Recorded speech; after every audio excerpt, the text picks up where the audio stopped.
When people learn that I'm a hospice chaplain, they usually have one of two reactions. They either say they could never do that job and change the subject completely, or they have questions, lots of questions. One of the questions I hear more often than I would have thought is about people's last words.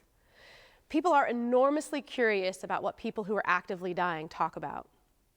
Have you ever heard anything really amazing? What's the craziest deathbed confession you've ever heard? Should I plan out my last words? That last question seemed really odd to me the first time someone asked, but I've been asked it at least a dozen times, so it's obviously on some people's minds. The questions don't actually match up with what typically happens when someone is dying. Instead, I suspect they're coming from a sort of Hollywood movie or television idea of what dying should be like. Clean, calm, bizarrely romantic, always with the good sense to close your eyes before taking a long sigh and limply tossing your head to the side. And beautiful, urgent, life-altering utterances.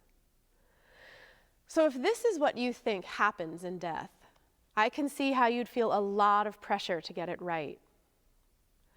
When someone asks me if they should plan their last words, the short answer is no.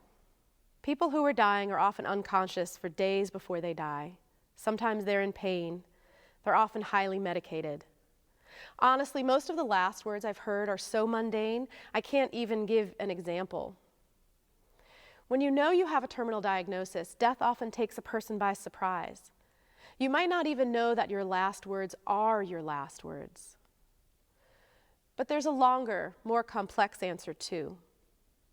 If you have something so important to tell your loved ones that you feel the need to plan out what to say, then why would you wait to say it? If it's so important that you're worried about it now, then say it now. Ask for forgiveness now. Say you love someone now.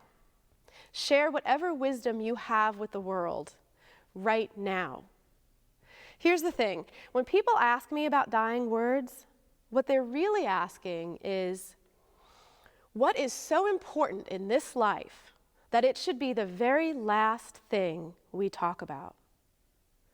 So instead of asking, what do other people talk about?